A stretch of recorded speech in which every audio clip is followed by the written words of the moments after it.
Ah, e só uma sugestão, quando vocês forem fazer qualquer apresentação, não ponham as mãos no bolso. Se tiver com boné, tira o boné, que não é o caso, não põe a mão no bolso, não cruze os bracinhos, porque isso é uma postura que você está bloqueando a passagem da informação.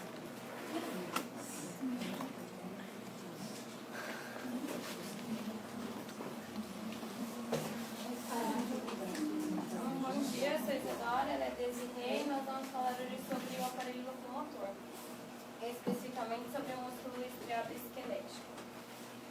Então, o músculo estriado esquelético são células alongadas que têm grande quantidade de proteínas contráteis e utiliza a energia do ATP, produzindo impulsos nervosos para gerar o movimento. E são controles voluntários.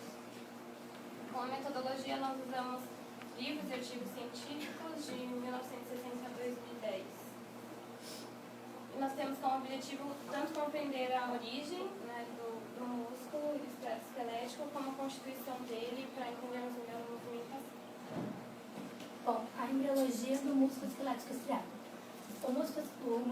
Todo músculo ele se origina dos somitos. Os somitos, ou seja, do mesodermo. Os somitos eles aparecem no final da terceira semana e ficam lateralmente ao tubo neural, um somito para cada lado. Dos somitos vão se desenvolver o esclerótomo e o dermomiótomo, que vão dar origem que vão desenvolver os ossos, cartilagens, o músculo e a perna. O dermomiótomo vai originar o miótomo, que vai dar início à formação dos músculos esqueléticos. Na terceira semana, o concepto ele passa por um processo de gastrulação, e aí, a partir daí a gente tem o início da morfogênese. Na gastrulação, a gente vai ter o início da formação da linha primitiva, e a partir da linha primitiva a gente vai ter a diferenciação dos três folículos embrionários, que são o ectoderma, o mesoderma e o endoderma. O desenvolvimento celular. A gente tem o somito, e o somito vai dar o dermomiótomo. Vai dar o dermomiótomo. Do dermomiótomo vão originar os miótomos, ou células miogênicas, que vão se amadurecer formando os mioplastos. Esses mioplastos eles vão se acumular uns com os outros, formando o miótomo, e o miótomo vai dar origem... o miotúbulo, e a partir do miotúbulo vai originar as miofibrilas com os sarcômeros, e os sarcômeros vai formar a fibra muscular. Aqui a gente tem os somitos, aqui na verdade é a linha, o tubo neural, e lateralmente aos tubos neurais o tubo neural a gente tem os somitos. Aqui é a região, o somito recém-formado, e aqui ainda não diferenciado, mas vai formar. A gente consegue ver que a formação dos somitos acontece da região craniana para a região caudal.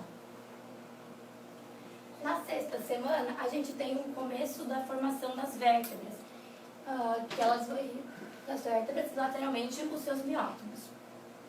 Os miótomos eles estão presentes nos brotos do membro, que não é região dos membros, e a sua formação depende do mesênquima visível. Aqui a gente tem a imagem dos miótomos, que vai desde a região occipital até a região coxígea. E aqui as vértebras, com os discos intervertebrais, e os miótomos sempre paralelos aos discos intervertebrais. Bom, se alguma coisa de errado acontecer desde a concepção, da fecundação, até todo esse processo, a gente tem a formação de diversas doenças. Uma delas é a distrofia muscular congênita. Ela é considerada um grupo heterogêneo de doenças degenerativas e progressivas dos músculos esqueléticos. Ela tem o seu início durante ou o período intrauterino ou durante o primeiro ano de vida. Ela é uma herança autossômica recessiva e ela causa a variabilidade e a degeneração das fibras musculares. Ela também tem dois subtipos. Ela tem o tipo Fukuyama ou o tipo Walker-Rosset. Esses dois subtipos eles causam uma deficiência mental e também causam alterações no córtex craniano e nos olhos. Também causam uma hipotonia acentuada nos músculos e são considerados tipos de distroglicanopatia. Por quê? Porque eles vão prejudicar a glicosização da alfa-distroglicano. O que ela é? Ela é uma proteína de membrana que está presente na membrana basal. Ele pode ser detectado por dois exames, ou pela cardiotocografia, ou pela cordocentese ou aminossintese. Só voltando um pouquinho, o tecido muscular no geral é formado por células alongadas partir dos músculos, porque pode ser ou liso, ou cardíaco, ou esquelético. Estado cardíaco ou estado esquelético. Eles usam ATP, né, para poder mexer. Então, esse aqui é o músculo liso, o cardíaco e o esquelético que nós vamos usar. A posição do núcleo ajuda a identificar também os tecidos, tanto nas colorações quanto. Então, algumas definições são diferentes para músculo. A membrana plasmática é chamada sarcolema, citoplasma, sarcoplasma, e o retículo endoplasmático ou retículo sarcoplasmático. No músculo estriado esquelético, que conta da formação normal, os mioblastos, eles vão formar os miotúbulos, então, que são os miotúbulos, e as miofibrilas, que são os elementos contráteis. Então, elas vão se juntando, formando miofilamentos, formando então a fibra muscular, a partir então do feixe e o músculo. Essa imagem? Então, a fibra muscular, ela tem uma camada que envolve ela, que é o endomísio, forma o feixe muscular, que são várias fibras juntas, envolvidas pelo permísio. Feixes juntos formam o músculo, que são envolvidos pelo epimísio. Endomísio, perimísio e epimísio é tecido conjuntivo, frouxo, que envolvem todas elas. E esse esquema também ajuda a ver bastante. Aqui em cima são as miofibrilas, vai aumentando, né? As miofibrilas em volta. E ali o músculo, ele fica naquele pote, né? Então, nas extremidades é onde são ligados aos tendões, que são ligados aos ossos e causam movimentação. E essa parte de tecido conjuntivo, ela existe para que toda a contração aconteça no músculo todo. E não só em uma parte, né? Para que, como um todo, porque as fibras elas não são contínuas, né? De uma ponta até a outra. Então, para que tudo aconteça junto. E também, através do conjuntivo, é que tem os capilares que não são. Então, as fibras musculares esqueléticas, elas têm os filamentos, que são coisas que são finos e grossos, e elas podem ser classificadas de 3 formas: pela vascularização e quantidade de hemoglobina, que são as fibras vermelhas, brancas ou estriadas esqueléticas intermediárias. Tem essa que nós achamos. O mais importante que foi citado em alguns livros e artigos que nós encontramos é a vascularização, contração, quantidade de mitocôndria e hemoglobina, que causa essa diferenciação. O intermediário é realmente intermediário, ela fica uma classificação entre elas. Então, um outro esquema também, aqui são as miofibrilas, a unidade contrátil, e aqui é a diferenciação delas, filamentos finos e grossos, dividido por bandas. Cada parte dessa é um sarcômero, e elas são repetidas durante toda a fibra muscular. O sarcômero, então, ele é uma unidade repetida dessas contrações e é onde tem a disposição das miofibrilas. Aqui é o sarcômero, essa é a forma relaxada, e aqui é a parte contraída. A gente vai explicar mais pra frente a contração. Os túbulos T são parte da membrana sarcoplasmática, então eles recebem a polarização, a contração, e elas são como invaginações. São como invaginações para dentro de todas as fibras, também levando a contração para todas elas. Aqui é o retículo sarcoplasmático, que é o que mantém o fluxo de cálcio, e ele é que vai liberar o cálcio. A tríade, então, é um retículo sarcoplasmático e 2 túbulos T.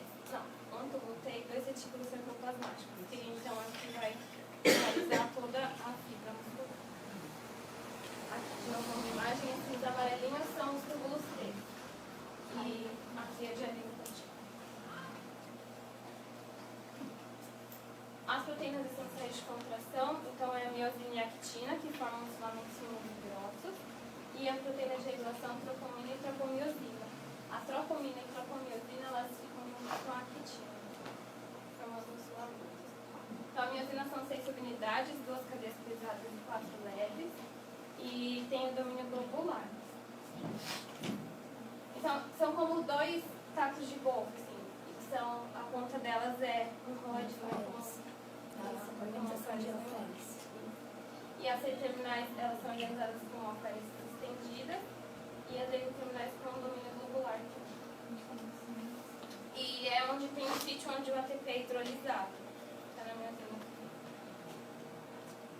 Então a actina forma um filamento fino junto com a tropomina, como eu falei. E ela tem uma região de combinação, que é onde a minha A actina, ela é formada, ela tem os seus monômeros, que são as actinas G, que vão formar sempre o filamento, a actina filamentosa, que é a actina F. E é aqui que vai estar a tropomina e a tropomiosina. A tropomiosina, então, ela vai desligar a actina e ela que bloqueia o sítio de acoplamento da miosina. E é a molécula mais fina que tem 2 cadeias polipeptídicas. A troponina, então, é a proteína que vai se ligar ao cálcio, quando ela for liberada, que vai agir, né? Ela vai controlar a miosina e vai se ligar à miosina. E tem 3 tipos. TNC, que é que se liga à tropomiosina, TNC ao cálcio, e a TNI, que interage com a actina e a miosina. Aqui a gente tem a troponina T, que é essa parte longa, mais uma parte, a clarinha aqui de cima, a C é a parte aqui escura, e aí é aqui embaixo. E aqui é a tropomiosina. E aqui é a actina.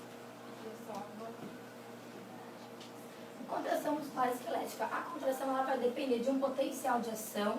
A partir desse potencial de ação vão ter o encurtamento dos sarcômeros.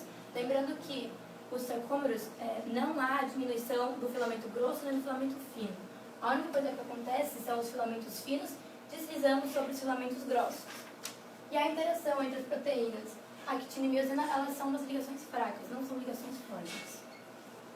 Então aqui a gente tem a despolarização. O que é a despolarização? É uma alteração na carga da membrana. O meio externo é positivo e o meio interno é negativo. Na despolarização ocorre a alternância nisso.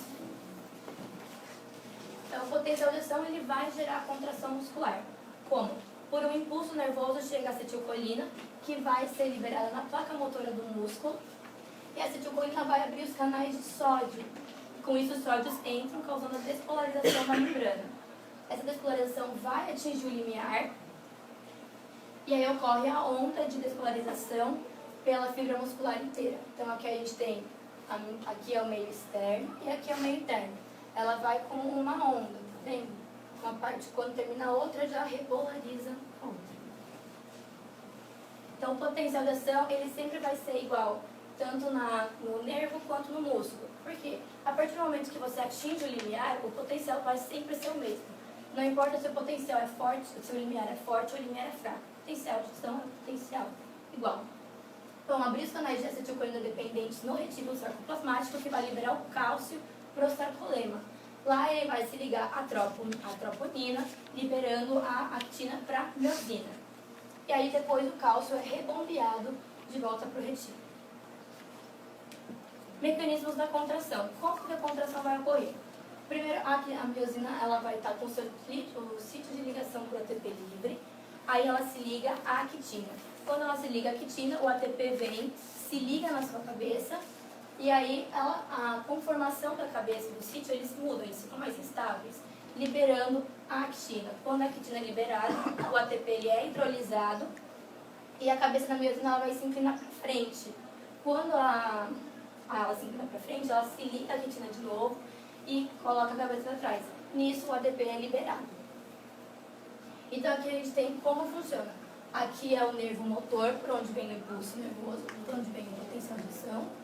Ele vai liberar a acetilcolina, que vai ser liberada na placa motora terminal do músculo, formando uma junção neuromuscular. A acetilcolina ela é liberada e se liga nos receptores de acetilcolina. Nisso, abrem-se os canais com comportas de sódio, e o sódio entra no sarcolema, causando toda a despolarização. Essa despolarização ela vai fazer com que o canal acetilcolina dependente abra e o cálcio seja liberado para o sarcolema. Quando ele é liberado, ele vai se ligar à troponina e a troponina vai meio que subir a tropomiosina, deixando a actina livre para a miosina.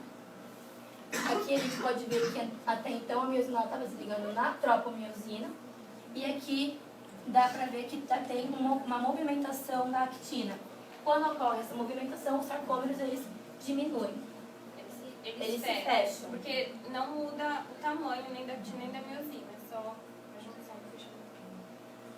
Reflexo do músculo esquelético. O reflexo ele pode acontecer de duas maneiras. Ou por contração, que é através do potencial de ação, da espiralização dos musculares, também das acômeras, e pelo relaxamento, que é quando o sistema nervoso central ele vai inibir o neurônio motor, causando um relaxamento no músculo. Então aqui a gente tem os receptores envolvidos nisso, os receptores sensitivos são os próprios receptores, que são os receptores do músculo, e através do fuso muscular e dos órgãos tendinosos de Golgi. Como que acontece? Aqui é o fuso muscular e aqui é o órgão tendinoso de Golgi. O neurônio sensitivo, eles saem do fuso e do órgão, sempre. Eles vão para o sistema nervoso central, onde eles fazem a comunicação com o motor, que traz a imagem, que traz a resposta, a mensagem de volta, que pelo neurônio motor, que vai se ligar sempre ao músculo, fazendo a contração. Então, os fusos musculares. Os fusos musculares, eles vão regular o estiramento do músculo, o quanto você consegue estirar. Eles é que vão determinar o quanto você estira, a velocidade e a duração do estiramento. Os fusos eles estão sempre paralelos às fibras musculares. Então, aqui é o fuso, aqui são as fibras extrafusais e aqui as fibras intrafusais. Como os fusos musculares funcionam? Quando você faz um alongamento, o fuso muscular ele também alonga. Quando ele estira, esse estiramento manda um sinal através do neurônio sensitivo, manda uma mensagem para o sistema nervoso central, e lá o sistema nervoso central manda o neurônio motor para ele fazer a contração reflexa, ou seja, você contrai e assim você consegue não estirar tanto, prevenindo o rompimento do músculo. Vem aqui, você vai contraindo, aí ele vem aqui o neurônio sensitivo sai, vem para cá e volta para o músculo, causando a contração reflexa.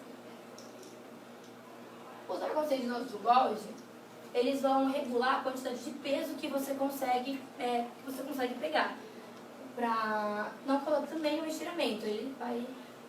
Eles estão sempre entre a fibra muscular e o tendão. Como que eles funcionam?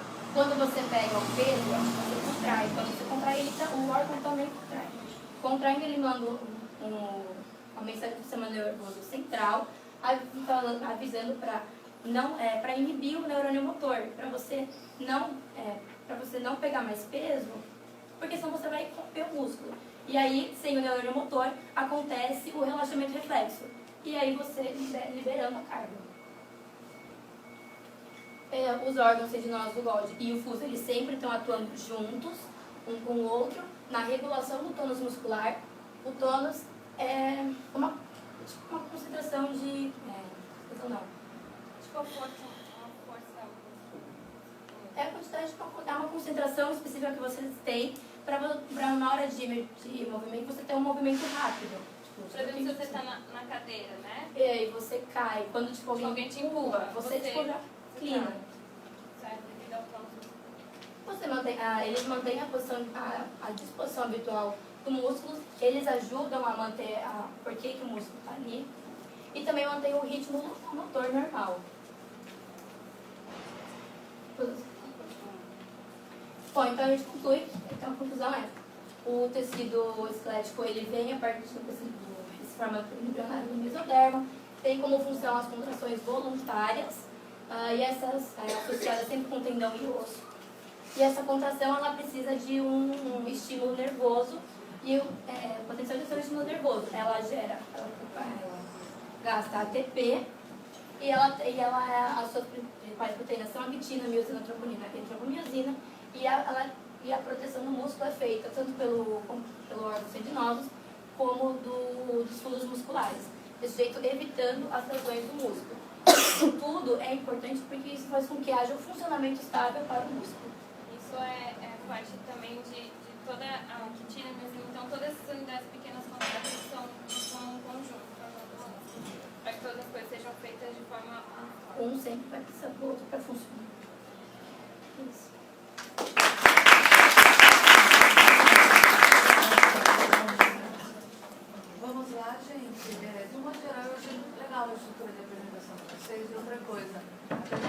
conclusão, tem aquele parágrafo enorme, a gente vê que todos os itens estavam concluídos. Então você poderia ter colocado de forma pontual, porque lá você tem conclusão da biofísica, da bioquímica, da integração com a fisiologia. Começamos a ter conclusões. Então, legal, gostei bastante. Geralmente, a metodologia do trabalho, ela vem depois dos objetivos. Porque você diz o que você... A pergunta, né? A pergunta é no objetivo. O que é que você vai fazer para responder a pergunta? Porque o que é que você vai fazer se nem saber a pergunta, sua metodologia depois, tá certo? Achei a estrutura da apresentação bonita.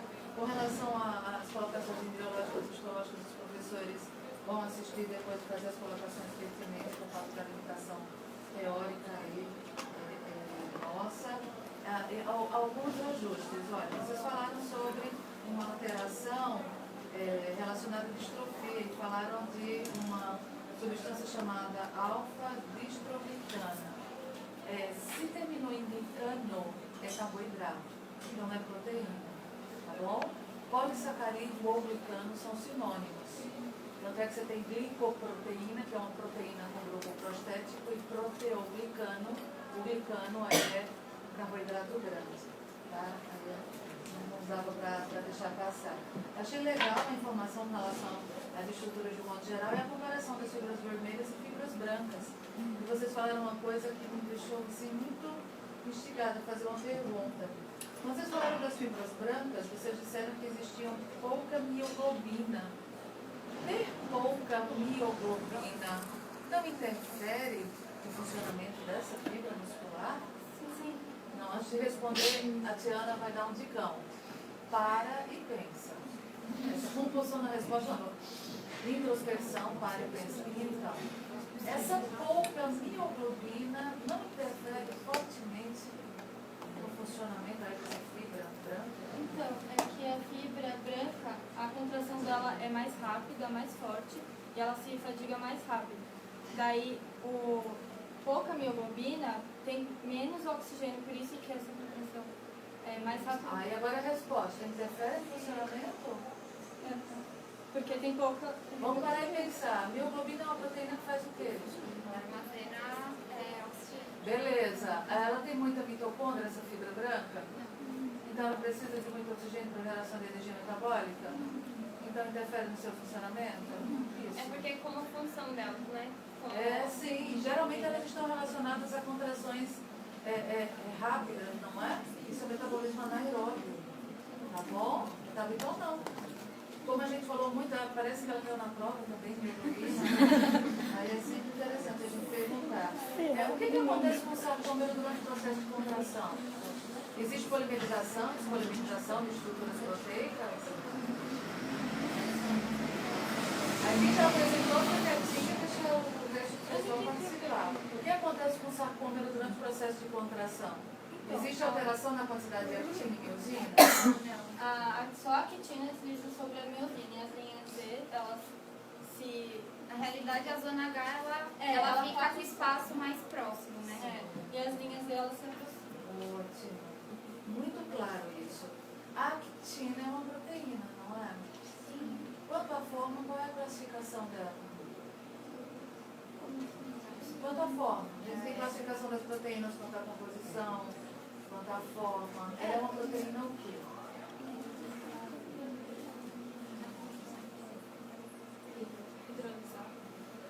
Ionizada? Não, a globular é filamentosa? Isso, ela é o quê? Ela é uma proteína. Tem vários, a actina G, a actina globular, e ela forma a actina F, que é a filamentosa. Então, quanto à classificação quanto à forma, ela é uma proteína globular, não é? Diferente da miosina, que é ela é disposta em filamentos. Qual é o gatilho do processo de contração muscular? O que é que precisa obrigatoriamente acontecer para a contração existir? O gatilho do processo de contração muscular. Precisa tanto da liberação da Eu só quero uma frase. Qual é o gatilho da contração muscular? A hidrolização do ATP e ABP. Quando você hidroliza, você contrai, é esse o estímulo? O gatilho disparador é o que é que precisa ocorrer para você ter a contração? Precisa liberar o cálcio. Isso! cálcio é gatilho disparador da contração. E eu estou perguntando essas coisas porque a gente vai usar muito depois. Você fica até emocionado. Vocês falaram da liberação da acetilcolina, não foi? Vai para o slide que vocês falaram da liberação da acetilcolina. Por favor. Na imagem ou não? É na imagem. Ah, e outra coisa, potencial de ação desse jeito não rola. Coloca um gráfico, pelo amor de Deus. Mas você tem potencial de membrana em função do... não, assim não. Vocês não conseguem nem falar do limiar de excitabilidade. Pode explicar mais ou menos o gráfico? Não precisa. Vocês explicaram aqueles termos, mas não ponham assim. Só. E outra coisa, não existe... Deixa eu ver, foi até uma observação que eu fiz lá na biofísica. Com o passar do tempo, vocês vão ver que eu tenho uma certa afinidade pela biofísica. Não existe limiar forte, limiar fraco. Não é? Ou você tem um estímulo que atinge o limiar por um determinado tempo, isso dispara PA ou não. Não é? E assim, não é sempre que atinge o limiar de excitabilidade que o PA vai ser disparado. Então, não, isso não, amores. Aí, vai lá. Assim, aonde é que a acetilcolina se liga? Ela se liga aos receptores de acetilcolina, bem aqui, na placa motora terminal. Perfeito, porque na apresentação foi falado que ela se ligava em canais de cálcio presentes no retículo. Não. Foi falado que ela se liga nos Tá receptores. certo, ótimo. Aí abre o canal de cálcio. Aí a despolarização abre o canal de O canal de sódio, principalmente, porque o receptor para acetilcolina é ion nicotínico e ion ionotrópico, tá? Para que serve o túbulo T? Ele serve para despolarização do sarcolema. Ele que faz. Aqui o túbulo T, ele faz com que tenha maior... Mas aquela regiãozinha da placa motora também não sofre despolarização e eu não tenho túbulo T lá. É que o túbulo T leva a despolarização para dentro. Perfeito! Era isso que eu queria ouvir. Faz com que haja um sincronismo no processo de contração. Excelente. Maior zona de contato. Ótimo. Meninas, e quando você faz aquele deslizamento da miosina, da actina sobre a miosina, ali você não tem liberação do ADP, você tem liberação do fosfato. Aquela buchada, o colesterol, você tem liberação do fosfato. Mostra a imagem. Eu vi, ficou muito bonitinho, muito interessante. Dá pra ver quando quebra o fosfato. O fosfato sai. Agora, só para terminar, eu queria saber em que momento existe consumo de energia metabólica nesse ciclo contração-relaxamento. É na contração ou é no relaxamento onde a gente efetivamente consome ATP? É nos dois. Primeiro na contração. Aí assim, resposta, não é nos dois. Em que momento você efetivamente consumir ATP e reduzir a quantidade de ATP no sarcoplasma? Você tira de lá para usar. É o momento que encaixa na cabeça da miosina. Eu acho que é no relaxamento. Porque é aí que liga. O ATP que tira a miosina da quitina. Perfeito. Por isso Então, que olha, quando não- uma pessoa morre, ela fica contraída, ela fica rígida. Porque ela não tem Então, mais energia. espontaneamente é mais favorável. Perfeito. Quando você troca o ADP pelo ATP, você reduz a afinidade. Em que outro momento você consome muito ATP no relaxamento? Perfeito. Pronto, tá bom. Nossa, tá excelente. O grupo homogêneo, bom respaldo teórico, processo entendido. E essa discussão, tudo bem, escolheram o errado, não era legal ter o gráfico. Mas, houve a discussão, tá? Então parece que não sentou, estudou. Eu tenho o gráfico um pouco na minha cara. Eu sei, eu imagino. Peraí que eu vou desenhar o gráfico aqui. Tá rolando um arrependimento, mas tá ótimo, gente. O grupo homogêneo, todo mundo estudou e as respostas foram muito satisfatórias. Obrigada. Tá bom? Obrigada.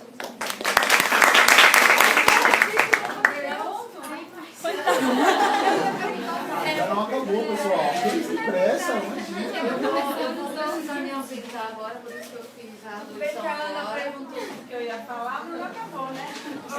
Obrigada pela apresentação. Vou precisar ir para outro curso, por isso que eu não vou ficar aqui com você. Então vamos lá. Gostei bastante da apresentação de vocês. São esses que não foram. Tanto vocês apresentaram, né, o envolvimento, a Ana já havia falado, vocês todas, vocês estão integradas, vocês têm o domínio do conteúdo, quanto a apresentação, poucas informações, exceto, se eu não me engano, acho que na apresentação vocês têm bastante informação, mas no geral vocês têm palavras-chave, pequenos textos, e eu gostei bastante. E eu devo dizer que eu estou assim, última aula, se eu não me engano, certo? Eu vou te dar alguns dias. Para pegar bem essa parte. Acho que eu consegui passar o que eu deveria. Vamos lá. O que é o sarcômero? É a unidade contrática do músculo. Isso. Composto pelos filamentos finos. Isso muda ao longo ali? Não, são repetidos. Isso, é uma medida do quê? Padrão. Eles estão sempre iguais. Vai na marginal mesmo. Não, pode ficar Aqui. Eles Isso. estão sempre distribuídos igualmente.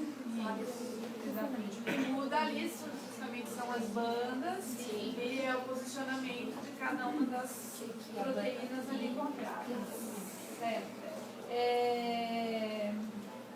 Só uma, não me lembro nem qual das duas que falou, está explicando ali do retículo a invaginação para dentro. Se é invaginação, esquece para dentro, tá? Isso tudo é só deixar como correção, não como pegação do pé, tá? Que mais? Deixa eu ver aqui, eu fiz. Qual é a característica, a importância, quando vocês falam lá da contração muscular esquelética, que a interação entre as proteínas actina e miosina, essas ligações são fracas? Qual é justamente isso? Denota que característica da contração muscular? Se ligar, Isso dá que característica a contração muscular? Isso, é uma contração que tanto a contração quanto o relaxamento é o quê? Rápido. Se a gente for ver isso, musculatura lisa, essa ligação é o quê?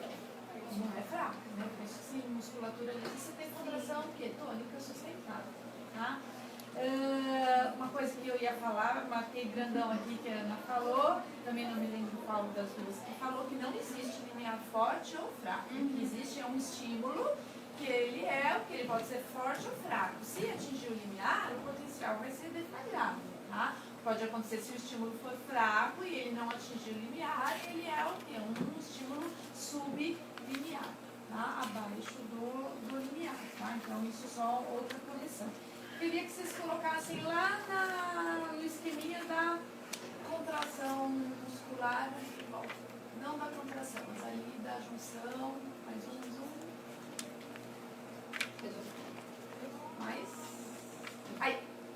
Aumenta para mim, por favor. Explica de novo, por favor, desde o comecinho. Aqui? Isso, lá do comecinho. Tá. Aqui é o neurônio motor. Então, essa informação você não deu lá. Neurônio motor. Foi baixo. Aqui é o neurônio motor, onde chega o potencial de ação, liberando a acetilcolina. A acetilcolina ela vai se ligar nos receptores de acetilcolina na placa motora do músculo, formando a junção neuromuscular. Isso, então, só um minutinho, vou te interromper só porque eu quero ir te perguntando, tá? A acetilcolina então é liberada onde? Na placa motora. Isso, na fenda sináptica. E essa acetilcolina, ela vai se ligar onde? Aqui no receptor do Nos receptores, o quê? acetilcolina. Qual é o receptor para acetilcolina aí? E a acetilcolina. Não, o nome do receptor. Não é o calci. Não, o nome do receptor. A placa motora. Nicotínico. Receptor nicotínico na placa motora. E aí, então esses receptores estão expressos ali na placa motora. Qual é a característica ali da placa motora que é importante ressaltar? A presença do que? Das imaginações, ali a goteira sináptica. Tá, e por que é importante ser assim? Para ter maior Isso, ok. E aí? Tá. Aí, quando a acetilcolina liga no receptor, o canal com comporta de sódio ele se abre. E o sódio entra, causando toda a despolarização da membrana, que é transmitida para o interior da membrana pelo túbulo T. Isso. E aí? Aí, essa despolarização vai fazer com que Isso, como é que é o vai ali? O que é o vai ali? Abre o receptor. ele abre aqui o canal de Antes acetilcolina. do canal de rianodina. Isso. Receptor. É o receptor ribopiridina. Aí ele abre o canal de acetilcolina dependente, liberando todo o cálcio para o acetilcolina. Que esse é o gatilho. Sim. Aí esse cálcio, até então a miosina está ligada à tropomiosina, não está ligada à actina.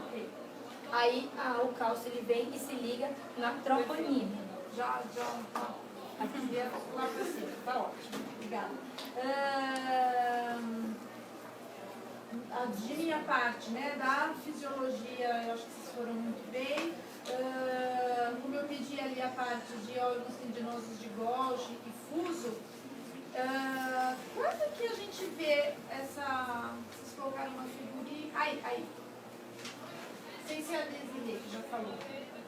Quem pode me falar? Quando que a gente vê esse tipo de resposta?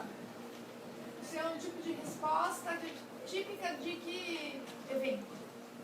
Confuso muscular, sistema nervoso, a participação do fuso muscular. Estimamento? Não, você quer dizer do fuso muscular? Vocês mostraram aqui um ciclo, né? Uma entrada sensorial, certo? Sim. Que vai levar essa informação para o sistema nervoso central e que volta lá para o músculo. E aí, já fazendo uma correção, sempre lembre-se de usar aferências e referências, não a que vai e que volta. A gente fala isso em aula só para entender, mas assim, corretinho é a aferência e referência, tá? Isso aqui vocês devem ter lido. Isso aqui, esse tipo de resposta é padrão do quê? Arco reflexo. A resposta reflexa. Tá?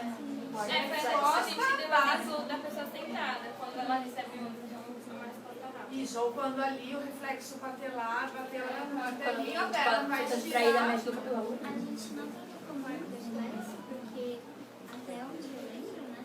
O arco reflexo tem 3 neurônios que não são Isso, aí eles são lá dentro, eles são são os aqui, interneurônios, isso. Tá certa, mas é ali dentro, o interneurônio Aqui é é ali dentro. o que não são neurônios. Isso, perfeito. Tá? Órgãos tendinosos de Golgi, vocês ficaram bonitinhos, depois eu até vou querer, como é que fala? Vou partilhar, né? Adorei ali da avaliação de pressão, que mostra, explica bem. E a conclusão, a Ana já havia falado, desnecessário vocês colocarem tudo aquilo. Às vezes vocês nem precisam, mesmo sendo conclusão, não precisa estar escrito. Vocês podem falar, olha, concluindo, tarará, tarará. Não precisa ter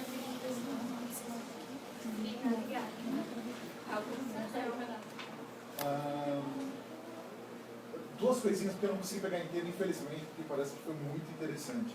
A Desirê falou assim, agora tem um cálcio que ele vai lá e se liga. Só que vocês escreveram o contrário, que era a troponina se liga ao cálcio.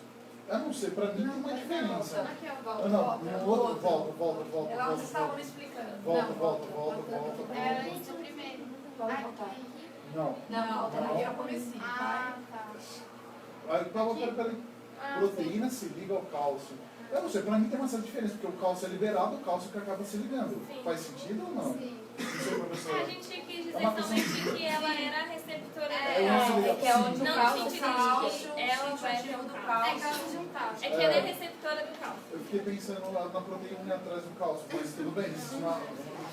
Mas depois explicando, realmente ficou mais claro. E só duas coisinhas, vai. Na conclusão vocês colocaram mesoderma, né, origem mesodérmica, não é isso? Qual mesoderma?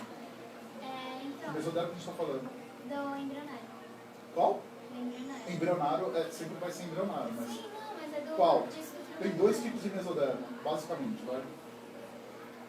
No final. Último slide. Conclusão. É só você... Volta. Não, mas Isso. é que você estava explicando uma parte de biologia. Você quer preparar? Ela quer responder com mais fácil. no Somitos. slide. Sim. Antes de somites, antes de tudo, é tudo mesoderma. Qual mesoderma? Existem 2 mesodermas. Mesoderma intra-embrionário e mesoderma extra-embrionário. Tudo bem? Então, assim, para a gente dar uma localização no desenvolvimento, sim, mesoderma intra-embrionário. Nós estamos falando dele, ok? O extra-embrionário vai formar outras estruturas. Então, é sempre bom vocês escreverem lá qual mesoderma que a gente está falando, ok? Relação à histologia, rapidamente, vai, o que me interessa, eu não vi a parte de histologia, mas eu vi uns esqueminhas bem legais. E eu vi uns esqueminhas legais mostrando até a posição da... Esse passou. Isso. Esse que eu tenho. Como é que está o núcleo dessas células? Onde eles são localizadas? E é uma célula com quantos núcleos? Multinucleada? Multinucleada. Isso a embriologia explicou? Eu vou dar uma olhada. Sim. Sim? Então tá bom, eu vou querer dar uma olhada nisso. Perfeito, gente. O pouco que eu vi estava muito bom, discutível. Tá? O pouco que eu assisti realmente para mim ótimo, mas eu vou ficar eu quero dar uma olhada na embriologia, óbvio, um pouco mais na histologia que vocês mostraram. Mas, uma relação que faltou. Vocês colocaram para mim na conclusão que tem uma relação de Golgi agora, os órgãos tendinosos de Golgi. Existe no final de todo músculo, você tem uma grande quantidade de tecido conjuntivo. Ah, sim, a gente falou. lá em Droga, eu queria a melhor parte, então, não desmerecendo as outras disciplinas. Que é o por favor. domínio, na extremidade e do o ambiente. que vão formar os Ótimo. Então tá, depois eu vou dar uma olhada. Então, beleza, parabéns, tá ótimo. Tá, Obrigada.